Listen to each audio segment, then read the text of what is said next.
So, due to the length of this video, we're going to have to make it a two-part video. So, you're going to see the first one today, and then you're going to see the next part, part 2.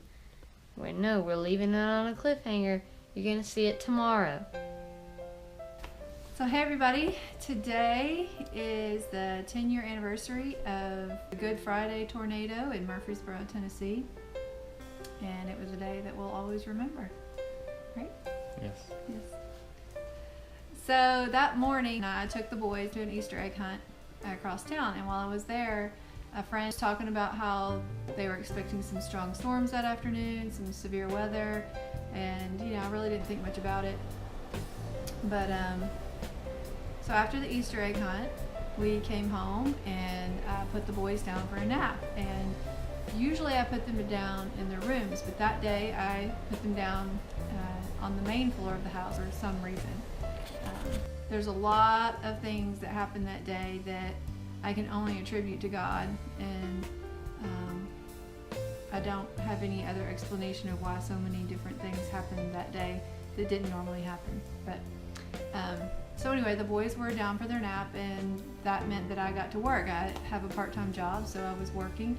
And another coincidence is we were having floors laid in one part of our house, so our office was, for that time, right at the front window, looking out towards the front of the house. And so I sat down and I thought, it's getting kind of dark in here. I can't really see very well, and it's the middle of the day. So I looked out the window and I saw this dark cloud and like lots of lightning, tons of lightning. So on the computer that I was sitting at, so I pulled up the radar and it was just red, tornado warnings, red, everywhere all over the screen.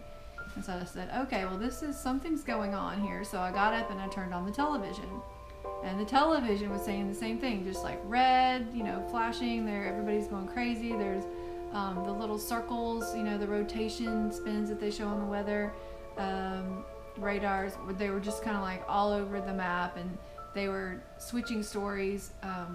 The lady, the meteorologist was talking about different ones and how, a tornado's been spotted here, and they were really talking about one up in Sumner County, which is north of Nashville. We're on the south side. And but I could see down at the bottom of their screen a little rotation like right close to Murfreesboro. And I thought, well, I want to know about that one. Quit talking about that one up there. I need to know about this one. So finally they said the storm cloud has been spotted on the ground on Highway 96. And I could tell by the way things were tracking that meant it was coming right towards us. So I cleared out underneath the staircase, and I went and got the boys up from their nap, and I put them in the closet, and I said, we're going to take a nap in the closet today, like trying to make it sound fun. And so I put them in the closet with some blankets and said, you guys just stay here, and I kept going and looking at the weather and looking outside and just kind of watching to see what was going to happen. And I went and I opened the front door and I looked out, and I didn't see a funnel cloud, but I saw a big black cloud, and up above it, I couldn't see down low because there's trees and houses, across the street. So, but up above it, I could see the cloud. It was like pulling in, it was like sucking in clouds around it, like things that like clouds at the top of it were being like pulled into the top of it. And I was like, oh my gosh, it's like, that is a tornado. And so I shut the door and I locked it because, of course, that would keep the tornado out. And I went and I got in the closet with the boys, the pantry. And I was holding Caden, who was 2, in my lap, and Colin was sitting directly in front of me. And I wasn't in the closet but a few seconds, and the power went out. And then it was really quiet. And then I started to hear this rumble, I guess. It sounded like we have train tracks. It sounded like a faraway train, but it was getting closer, and it kind of had a beat to it, like a hum, and I just put my hand on Colin and said, keep your head down. And the next thing I heard was glass shattering, metal banging, things hitting the walls. I just heard all this commotion and stuff going on outside the closet.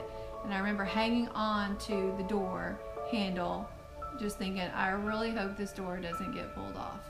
And so I just held onto the door, and then eventually it got quiet. And then I decided, I was like, okay, we're still here. I decided to open the door and see what was on the other side. No, first I just opened the door and I looked out, and I could see that we had been hit. The house was a mess. There was stuff everywhere. And so I closed the door back. And I just sat there for a minute, and I think I tried to call you inside the closet, and I couldn't get a call out. I'm pretty sure I tried to call 911 and I couldn't get a call out. I think I tried to call my dad, and again, still couldn't get a call out. And so I just said, okay, you know, I'm gonna have to do something. So I said to Colin, I said, no, I'm gonna open the door. I said, we got hit by a tornado and it's a mess. I said, do you want me to open the door? And he said, yes. So I opened the door, and he looked out, and he just started crying. You know, he could tell that something bad had happened. And so then I thought, okay, well, we need to get out of here. And maybe that's when I went and looked and saw that I still had a car. My car was still there. But then I thought, okay, well, I wonder if I can get the car out of the driveway. Can we actually leave? Because all the trees had come down. And so I went outside and I looked, and there was, I mean, a narrow path where I really thought I could get my car, get the kids in the car, and get out of here, you know, drive away. I wouldn't have made it very far because all the streets were blocked. But in my mind, I thought, we got to get out of here. I got the kids and I put them in their car seats inside the car, because really I felt like that was the only safe place for them at the time.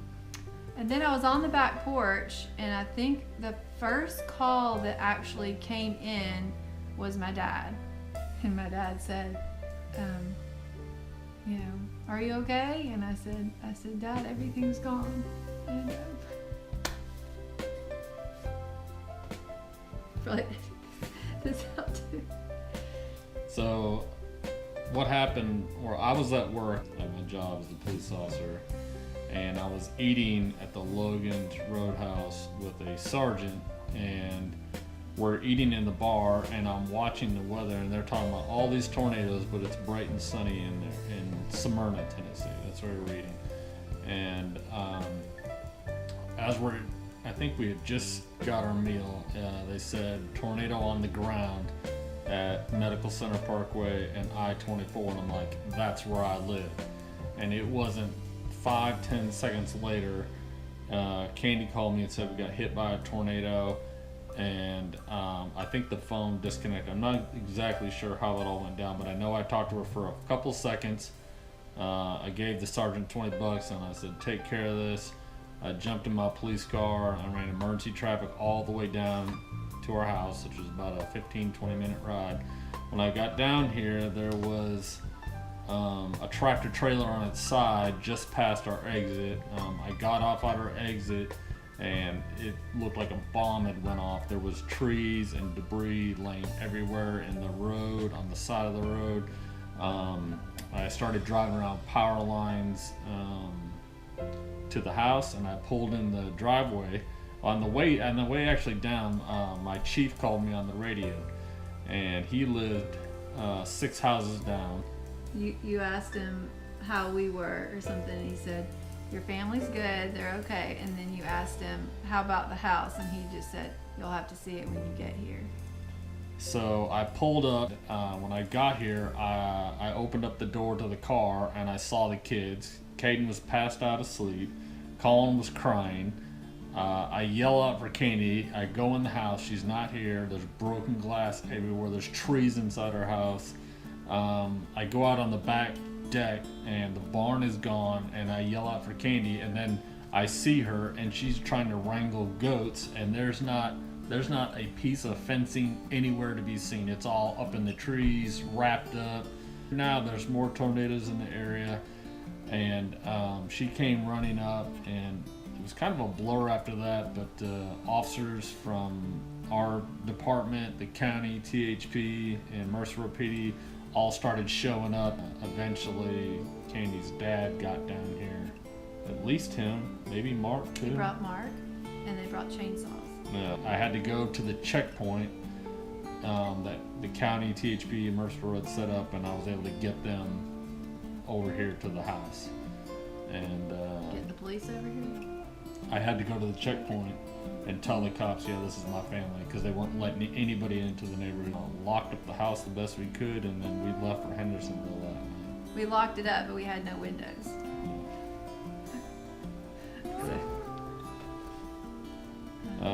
The craziest sight was seeing that a once 48 by 36 barn was completely gone. The only thing left was the water spigot sticking out of the ground. There was literally not even a floor. It was completely gone. There wasn't even a debris field. I mean, it was gone. It took a direct hit, obviously.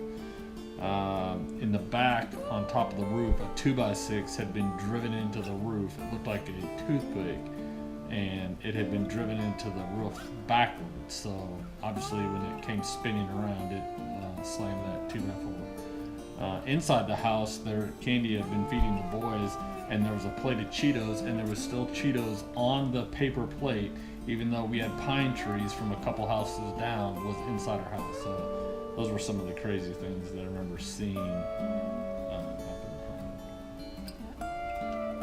So the first call I got was my dad, and he said, like, "Are you okay?" And I said, "Dad," I said, "everything's gone." Because in my mind at that moment, looking outside, like it was just like everything's gone. In reality, everything was not gone. Our house did not have to be leveled. They were able to repair it. However, the houses, both of the houses next to us were leveled and completely gone. But and we had a couple of trees out front that made it, and so not everything was gone. But Yeah. in the moment, you're just looking out, and it just looks like the world just came to an end outside. I mean, it's a complete mess. There's stuff everywhere, and yeah, it's Yeah.